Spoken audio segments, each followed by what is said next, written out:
इन matrices के group जो commute नहीं करते हैं उन्हें जनरल रूप से नॉन एबेलियन ग्रुप्स कहा जाता है। यदि आप एक अक्ष के बारे में रोटेशन करते हैं, केवल एक अक्ष, वे कम्यूट करेंगे या नहीं, वे कम्यूट करेंगे, इसे एबेलियन ग्रुप कहा जाता है। मैट्रिसेस का ग्रुप जिसे आप केवल एक अक्ष के बारे में लिखते हैं एबेलियन ग्रुप होगा। लेकिन अगर आपके पास तीन इंडिपेंडेंट लिनियरली इंडिपेंडेंट अक्ष हैं, तो जनरल रूप से रोटेशन मैट्रिसेस कम्यूट नहीं करते हैं। उनके कंप्यूटिंग नहीं होने कारण यह है कि जो जनरेटर एंगुलर मोमेंटम वाले होते हैं वे कम्यूट नहीं होते हैं। ऐसा आप रोटेशन मैट्रिसेस से भी स्वाभाविक रूप से यहाँ आते हुए देखते हैं। आप उस एक्सरसाइज को फिर से करें जो मैंने आर के लिए एक्स अक्ष के बारे में एप्सिलॉन कोण के साथ और आर के लिए वाई अक्ष के समान कोण से किया था और एप्सिलॉन स्क्वायर को ऑर्डर में रखने के लिए टर्म्स को बनाए रखा। कृपया इसे फिर से करें। यदि आप एप्सिलॉन स्क्वायर ऑर्डर करने के लिए टर्म्स को पूरा करते हैं तो आप देखेंगे कि आपको कम्यूटेटर मिल गया है। यह कुछ भी नहीं है लेकिन यह जेएक्स जेवाई का कम्यूटेटर है। लेकिन आप जानते हैं कि यह राइट हैंड साइड कोण से जेड अक्ष में रोटेशन कर रहा था। एप्सिलॉन स्क्वायर्ड माइनस आइडेंटिटी कोशिश करें और लिखें कि यदि आप ऐसा करते हैं तो एक minus five by H cross epsilon squared कोण टाइम्स जे जेड माइनस एक वे कैंसिल कर देते हैं और आप एप्सिलॉन स्क्वायर्ड टर्म्स की तुलना करते हैं जो आपको स्वचालित रूप से जेएक्स के कम्यूटेटर मिलते हैं। जेवाई नॉन जीरो है और वास्तव में आप जो पढ़ रहे हैं वह आपको एच क्रॉस टाइम्स जे जेड दे रहा है। ठीक है, उपरोक्त इक्वेशन हमें परिचित संबंध देता है। अब इस पर आते हैं। सबसे कम एंगुलर मोमेंटम जो आपके पास हो सकती है वह नॉन ट्रिवियल एक स्पिन शून्य ट्रिवियल सही है। यह ट्रिवियल क्यों है? यह ऐसे जाता है जैसे आप इसे सही नहीं देखते हैं। यदि आप स्पिन शून्य लेने का प्रयास करते हैं तो आप इसे एक शून्य एलिमेंट एक बाय एक मैट्रिक्स लिख सकते हैं। इसमें कुछ भी नॉन ट्रिवियल नहीं है। आप नंबर्स नहीं लिख सकते हैं।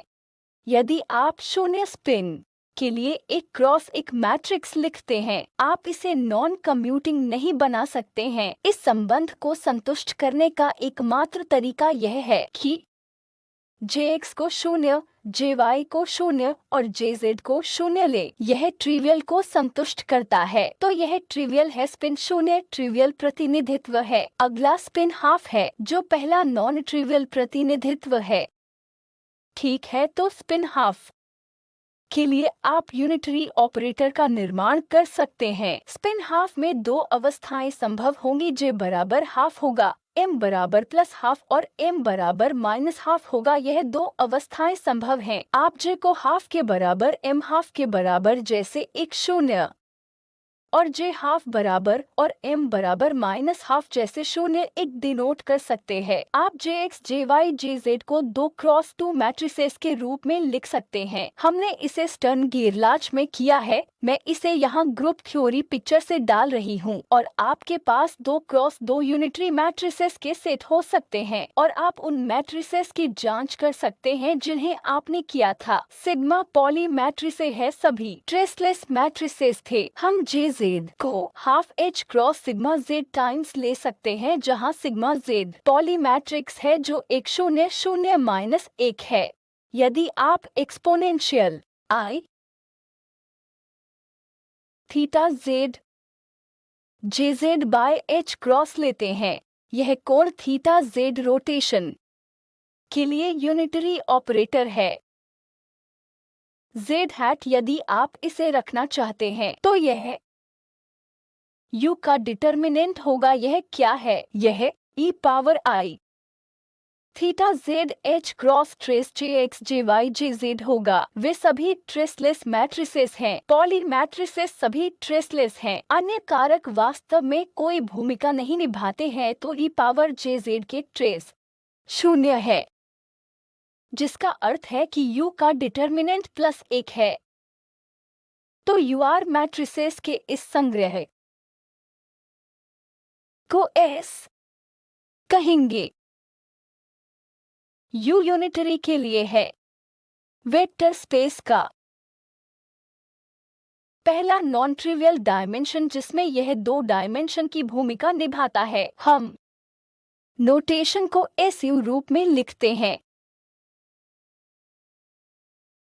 यह दो पहले नॉन ट्रिवियल एंगुलर मोमेंटम के लिए है जिसका हम अध्ययन करते हैं। सबसे कम नॉन ट्रिवियल जे स्पिन हाफ हम डिटर्मिनेंट 1 के साथ 2x2 यूनिटरी मैट्रिसेस का निर्माण कर सकते हैं और जिसे हम SU2 कहते हैं। ठीक है, वास्तव में इसे यहाँ नहीं लिखा है लेकिन मैंने इसे यहाँ कहा है। ग्रुप SU2 से यूनिटरी मैट्रिसेस का सेट जो क्वांटम मैकेनिक्स में रोटेशंस का प्रतिनिधित्व करता है। 4 डायमेंशनल स्पेस में रोटेशंस को देखो, x1 x2 x3 आपके XYZ है और जो एक और कोऑर्डिनेट जोड़ता है। आप अभी भी 4x4 ऑर्थोगोनल मैट्रिक्स का निर्माण कर सकते हैं। कोई भी आपको डिटर्मिनेंट +1 द्वारा करने से नहीं रोकता है। यदि आप ऐसा करते हैं तो R मैट्रिसेस का यह संग्रह जिसे आप SO4 कॉल कर सकते हैं कंप्लीट एग्जॉस्टिव सेट होना चाहिए। और जिस तरह से हम किसी भी ट्रांसफॉर्मेशन या किसी सिमेट्री ट्रांसफॉर्मेशन के बारे में बात कर रहे थे, जेनरेट होगा यहाँ SO4 प्लेन रोटेशन प्लेन से जेनरेट हो सकता है। मैं क्या कह रही थी कि पहले आपसे बात की जाती है यदि आप सीमित हैं, यदि आप केवल उस प्लेन पर सीमित हैं। आप प्लेन के केंद्र के माध्यम से एक पॉइंट के बारे में रोटेशन कर रहे हैं। जब आप इसे 3 डायमेंशन बनाते हैं तो आप अक्ष के बारे में रोटेशन के बारे में बात करते हैं। जब आप 4 डायमेंशन में जाते हैं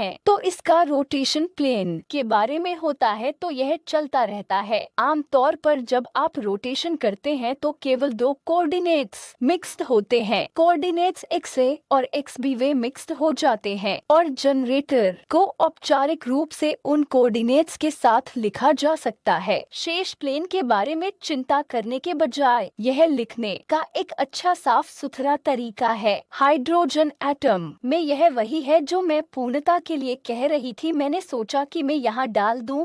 हमारे पास दोनों एंगुलर मोमेंटम कंजर्वेड है क्योंकि यह सेंट्रल फोर्स की प्रॉब्लम है। आप यह भी जानते हैं कि रनगेलेंस वेक्टर कंजर्वेड है। यह रनगेलेंस वेक्टर कंजर्वेड किया जा रहा है। आपके पास यह नहीं हो सकता है। आप इसे समझने के लिए सिमेट्री ट्रांसफॉर्मेशन जानते हैं, इसलिए कभी कभी हम इसे एक डायनामिकल सिमेट्री कहते हैं। शायद हमारे पास फिजिकल ज्योमेट्रिकल सिमेट्री जैसे ट्रांसलेशन और रोटेशंस नहीं है उन्हें समझने के लिए, लेकिन यह अभी भी कंजर्व है। तो किसी प्रकार की एब्स्ट्रैक्ट सिमेट्री जिसे डायनेमिक सिमेट्री कहा जाता है और आप अपने रनगेलेंस वेक्टर्स को कॉम्पैक्टली रूप से लिख सकते हैं जैसे कि आप एक काल्पनिक कोऑर्डिनेट को देख रहे हैं जो चौथा कोऑर्डिनेट और चौथा मोमेंटम है और अपने एंगुलर मोमेंटम Li को यहाँ फिर से लिखें। यहाँ यह I यह और B 1 2 3 4 को डिनोट करता है और IJ के केवल 1 2 3 को डिनोट करता है। मैंने यहाँ डाल दिया है जहाँ यह एक 4 और यह I है। फिर से यहाँ 3 कंपोनेंट्स हैं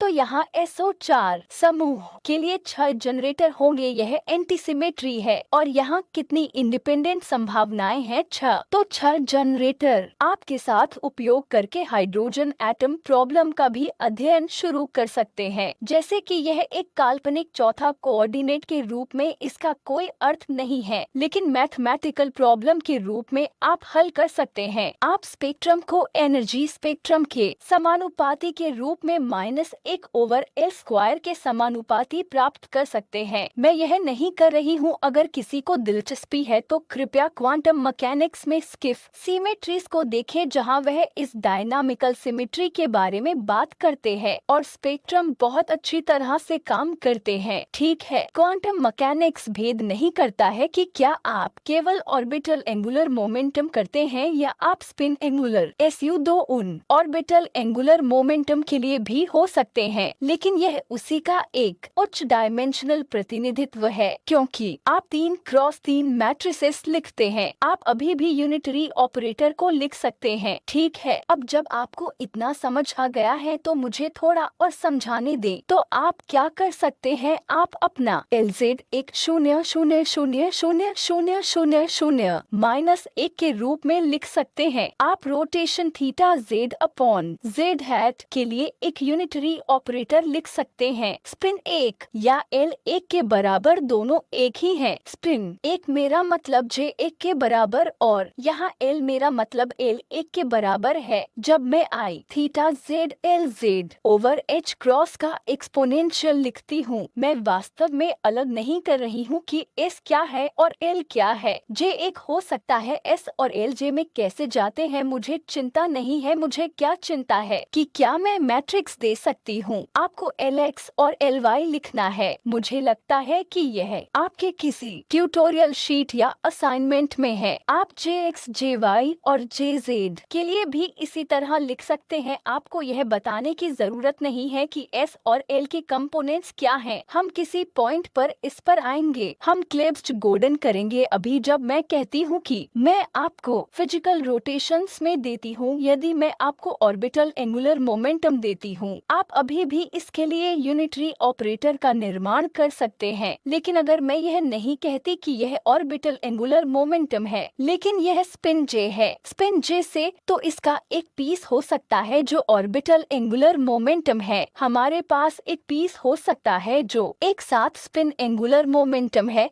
यह एक J के बराबर हो सकता है। इसका मतलब यह नहीं है कि आप स्पिन J को 1 के बराबर SU2 नहीं है कहने की कोशिश कर रहे हैं। यह यहाँ है जब आप इसके लिए 3x3 मैट्रिसेस लिखते हैं। स्पिन 1 के लिए हम अभी भी SU2 क्यों कहते हैं। मैं बहुत सावधान थी जब मैंने कहा कि सबसे कम नॉन ट्रिवियल डायमेंशन देखें, लेकिन आप इसे स्पिन J बराबर 1 के लिए कर सकते हैं। आप यहाँ 3x3 मैट्रिक्स लिख सकते हैं। पॉली मैट्रिक्स की आवश्यकता नहीं है। J एक बराबर में हमारे पास 3 स्टेट्स होंगे जो आप भी सहमत हैं, लेकिन यहाँ और ज्यादा है। आप केवल उस स्पेस में रोटेशंस को देख रहे हैं। यहाँ केवल 3 संभावित पैरामीटर हैं और आपके पास केवल 3 संभावित जनरेटर हैं क्योंकि आप 3 पैरामीटर्स के साथ एक्सपोनेंशिएट करते हैं। और J जो 3x3 या 2x2 या n×n हो सकता है। इसका मतलब यह नहीं है कि आप SUN पर जाते हैं। हमने SO3 से SO4 तक देखा है। आप क्या देख रहे हैं? SO3 में केवल 3 जनरेटर और 3 कोण थे। SO4 में क्या मिनिमल नॉन ट्रिवियल मैट्रिसेस है जिसे आप 4x4 6 जनरेटर्स के साथ लिख सकते हैं, सिर्फ इसलिए कि आप JX JY JZ को 2x2 या 3x3 या 4x4 मैट्रिसेस के रूप में लिखते हैं। इसका मतलब यह नहीं है कि आप SUN पर जाते हैं। यह सही नहीं है क्योंकि यहाँ केवल 3 पैरामीटर और 3 जनरेटर। आप अभी भी एब्स्ट्रैक्ट स्पेस में रोटेशन कर रहे हैं और एब्स्ट्रैक्ट स्पेस का मैट्रिक्स प्रतिनिधित्व जो SU2 एंगुलर मोमेंटम अलजेब्रा को संतुष्ट करता है, सख्ती से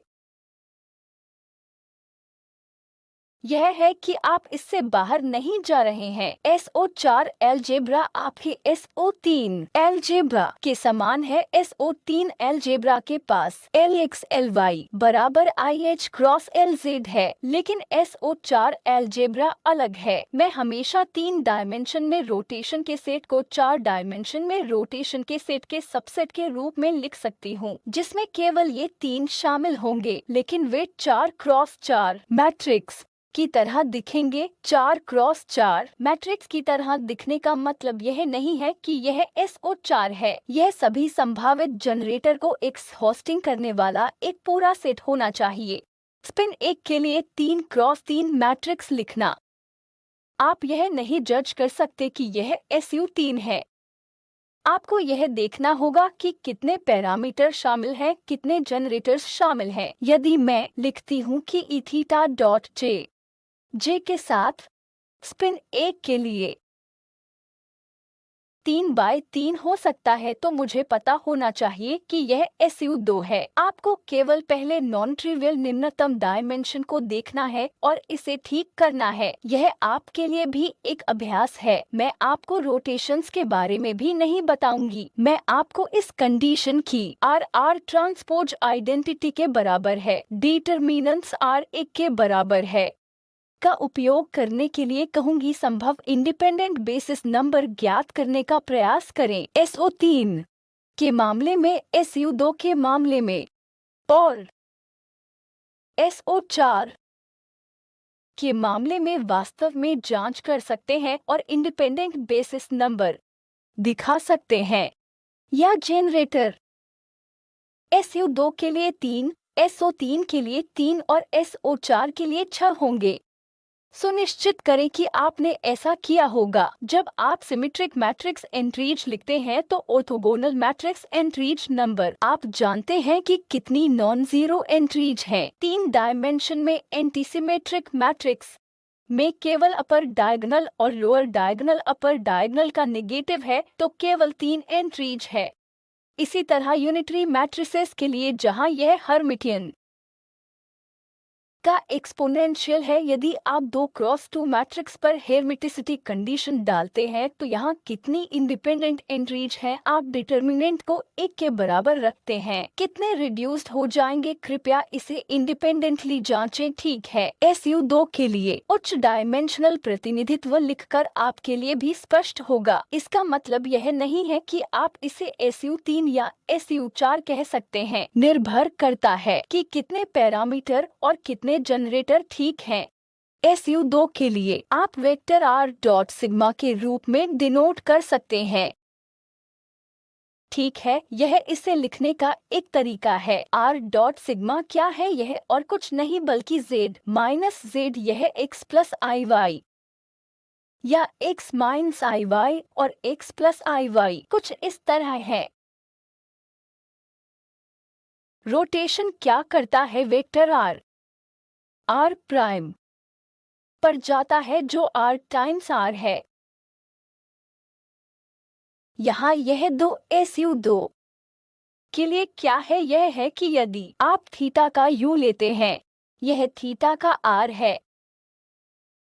R डॉट सिग्मा U का थीटा U डैगर, यह आपको R प्राइम डॉट सिग्मा देगा।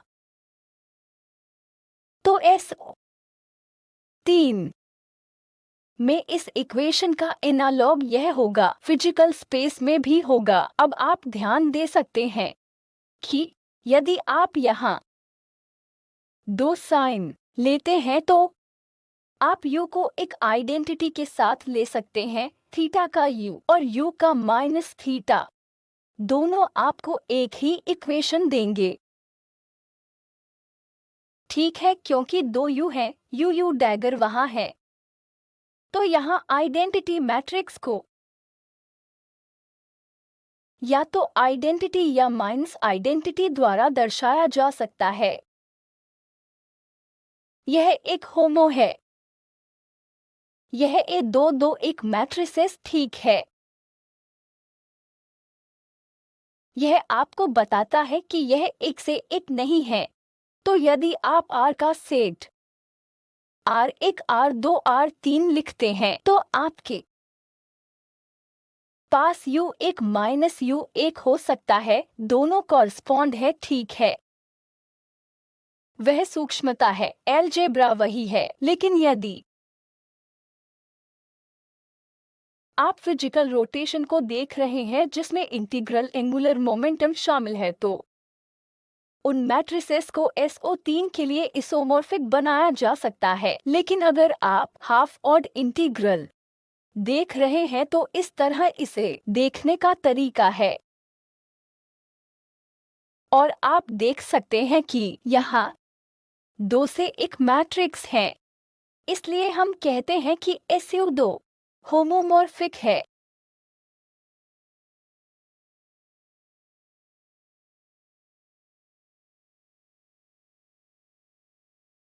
यद्यपि अलजेब्रा SO3 है, फिर भी 3 पैरामीटर और 3 जेनरेटर्स हैं। क्योंकि यह 3 पैरामीटर और 3 जेनरेशंस हैं, आपको कंक्लूजन पर नहीं आना चाहिए कि आप SU2 का अध्ययन कर रहे हैं। यह आवश्यक है यदि आप इंटीग्रल और हाफ ऑर्ड इंटीग्रल दोनों के स्पेस को देखना चाहते हैं, लेकिन आप SO3 के साथ रह सकते हैं यदि आप केवल इंटीग्रल का स्पेस देख रहे हैं, जो कि आपकी हाइड्रोजन एटम प्रॉब्लम में केवल ऑर्बिटल एंगुलर मोमेंटम के साथ होता है। कोई हाफ ऑर्ड इंटीग्रल नहीं आ रहा है। स्टर्नर-लार्ज एक्सपेरिमेंट वह है जिसने हमें स्पिन हाफ देखने के लिए मजबूर किया। केवल हाफ स्पिन क्यों? हमने श्विंगर ऑसिलेटर पद्धति का उपयोग करके जो एल्जेब्रा किया था, वह आपको बताता है कि आपके पास हाफ ऑर्ड इंटीग्रल हो सकता है, और हम यह निष्कर्ष निकालने का प्रयास करते हैं कि जे इंटीग्रल या हाफ ऑर्ड इंटीग्रल हो सकता है। आप सब कुछ एक यूनिवर्सल जे के रूप में रखना चाहते हैं जो इंटीग्रल और हाफ ऑर्ड इंटीग्रल है। आपको SU2 के साथ काम करना है। इनमें से कुछ आपके लिए प्रैक्टिस एक्सरसाइजेज है जो मैं चाहती हूँ कि आप करें। ठीक है, यह मैट्रिक्स एलिमेंट क्या होगा? J minus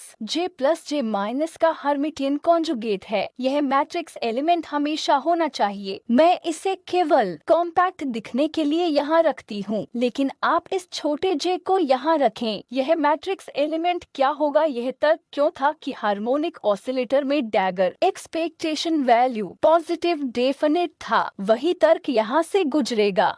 J minus on M यह आपको एक नया स्टेट देता है, तो dual vector state J plus के साथ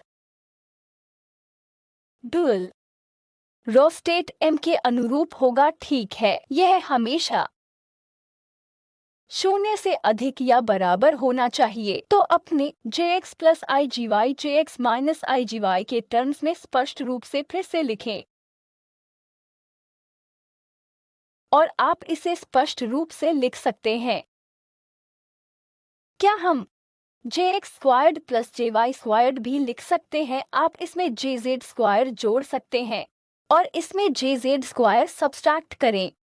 इस तरह आप जानते हैं कि यह हमें इस स्टेट को इस मैग्नेटिक क्वांटम नंबर के आइगन स्टेट्स के रूप में लिखने में मदद करेगा। और मैंने J को रखा है जिसे आप J डाल सकते हैं। ठीक है, आप ऐसा कर सकते हैं। आप इस Jx squared plus Jy squared को J squared minus Jz squared के रूप में फिर से लिख सकते हैं, और वह होगा J इंटू J प्लस एक H क्रॉस। ठीक है, कृपया इसे फिर से करें। J प्लस और J माइनस इंटरचेंज के साथ इसे फिर से करें, यह भी पॉजिटिव डेफिनेट। ठीक है, कृपया J माइनस J प्लस के लिए इसी तरह का एक्सरसाइज करें। यह वही है जो मैं आपके लिए तर्क दे रही थी कि J माइनस ऑन M आप इसे किट के रूप में रख सकते हैं, और फिर यह कि ड्यूल किट इस तरह होगा, और यह पॉजिटिव डेफिनेट है और इक्वलिटी 0 के बराबर है तब होगा जब आपके पास एक ऐसा स्टेट होगा जिसकी लोअर बाउंड होगी। उस लोअर बाउंड स्टेट पर J माइनस 0 है। यह भी हार्मोनिक ऑसिलेटर की तरह यहाँ से ऑटोमेटिकली आता है, जहाँ हमने नंबर ऑपरेटर मैट्रिक्स एलिमेंट को पॉजिटिव डेफिनेट लिया है। आप श्विंगर मैकेनिज्म, श्विंगर ऑसिलेटर मेथड का सहारा लिए बिना वही एक्सरसाइज कर सकते हैं। आप इसे यहाँ कर सकते हैं। क्या आवश्यकताएं हैं? तो यह 0 से अधिक या समान होने पर यहाँ एक तरह का रिस्ट्रिक्शन लगा दिया जाएगा। इसे सिंप्लीफाई करते हैं, यह 0 से अधिक या बराबर होना चाहिए। एक साफ सुथरे अंदाज में सवाल कि यह एक नया इंटीजर को खोजने के लिए 0 से अधिक या बराबर है केवल 2 है। देखें कि आपका M माइनस J से प्लस J तक वैल्यू लेता है कि हमने वहाँ एक अलग तर्क से किया था, लेकिन आप इस तर्क के माध्यम से जा सकते हैं। ठीक है, तो आप पाते हैं कि मैग्नेटिक क्वांटम नंबर M में किसी प्रकार का रिस्ट्रिक्शन है। वास्तव में जो माइनस के से माइनस के प्लस H क्रॉस की ओर जा रहा है और इक्वलिटी तब लागू होती है जब j माइनस m 0 के बराबर हो। आप इंटरचेंज j प्लस और j माइनस के साथ एक ही काम कर सकते हैं, ठीक है। इसे फिर से जांचने के लिए छोड़ दें। मुझे बताएं कि क्या मैंने इसमें कोई टाइपोस बनाया है, ठीक है। और इक्वेशन 3 और इक्वेशन 4 को देखकर आप यह पता लगाने की कोशिश कर सकते हैं कि मैग्नेटिक क्वांटम के लिए कॉमन रेंज क्या है, और यह पता चलेगा कि यह कॉमन रेंज -k से लेकर +k तक होगी। मुझे लगता है कि यह H क्रॉस सही नहीं है, यह नहीं है, हाँ, या आप H क्रॉस को हर जगह रखते हैं, ठीक है। यह एक सिस्टमैटिक एक्सरसाइज है जहां हम जानते हैं कि J माइनस या -k 0 और J प्लस ऑन +k 0 है, और हमें -k से +k तक जाने वाली मैग्नेटिक क्वांटम नंबर की रेंज मिलती है। और फिर हमें लैडर ऑपरेशन करना है, यही मैं आपको पिछले लेक्चर में बता रही थी। आप जा सकते हैं और इसे एंगुलर मोमेंटम अलजेब्रा के साथ ही कर सकते हैं, जो कि मैं इसे आपके लिए यहाँ पुनः प्रस्तुत कर रही हूँ। इस अलजेब्रा का उपयोग करें तो यह वह अलजेब्रा है जिसे आप हल करना चाहते हैं, और फिर यदि आप इसे हल करने का प्रयास करते हैं तो आप यह दिखाने में सक्षम होंगे J माइनस m JZ की एक आइगन स्टेट है जिसमें m माइनस एक आइगन वैल्यू है, और JZ की श्रृंखला -k से +k तक जानी चाहिए। आपको यह भी बताएगा कि आप इस लोअरिंग ऑपरेटर को कितनी बार -k से नीचे नहीं जाना चाहिए। यह आपके लिए तय करेगा कि आप इसे कितनी बार कर सकते हैं। तो आप ऐसा कर सकते हैं और JZ के आइगन वैल्यू प्राप्त कर सकते हैं। आप इसे MH क्रॉस m माइनस एक H cross m minus 2 H cross होने के लिए फिक्स कर सकते हैं, और इसे -k टर्मिनेट होना चाहिए। हम कॉन्जुगेट संबंध भी कर सकते हैं, यह JZ और J माइनस के साथ किया जाता है। आप इसे JZ और J प्लस के साथ कर सकते हैं, और आप MH cross m plus 1 H cross इत्यादि के स्टेप्स में जा सकते हैं, जो आपको JZ आइगन वैल्यूज की स्पैन देगा जो -k से +k तक जाता है। और आप पहले ही देख चुके हैं कि यह दोनों तरफ से टर्मिनेट होना चाहिए। -J ऑन -k 0 है और J प्लस ऑन +k 0 है। आप कोशिश कर सकते हैं और कह सकते हैं कि यह हमेशा के वैल्यू या तो इंटीग्रल या हाफ ऑर्डर इंटीग्रल हो सकता है। ये केवल दो संभावनाएं हैं, और आप अपने के एंगुलर मोमेंटम J बाय के बजाय J इंटू J प्लस एक H क्रॉस में परिभाषित कर सकते हैं, इसलिए एंगुलर मोमेंटम के संभावित वैल्यूज समान होंगे। तो K H क्रॉस के में शामिल है, K NH क्रॉस बाय 2 है, जहां N पॉजिटिव इंटीजर है, और आप देख सकते हैं कि यदि यह ऑड है तो यह हाफ ऑड इंटीजर है, यदि N इवन है तो यह इंटीजर होगा। और आप फिक्स कर सकते हैं कि यहाँ से J क्या है। J इसके टर्म्स में आप इसे N बाय 2 के रूप में फिक्स कर सकते हैं। आइए हम केवल हार्मोनिक ऑसिलेटर लैडर ऑपरेटरों के टर्म्स में प्रतिनिधित्व का सहारा लिए बिना केवल मोमेंटम अलजेब्रा के साथ समराइज करें। आप यह भी फिक्स कर सकते हैं कि आपके एंगुलर मोमेंटम के संभावित वैल्यूज क्या हैं, और आप J स्क्वायर्ड के आइगन वैल्यूज को भी पा सकते हैं। हम जानते थे कि J इंटू J प्लस 1 है, और JZ का आइगन वैल्यूज -JH क्रॉस से +JH क्रॉस तक जाता है, फिर लोअरिंग और राइजिंग ऑपरेटर्स आता है। क्या आप इसे प्लस या माइनस को J प्लस या माइनस JN भी कह सकते हैं, और इस अलजेब्रा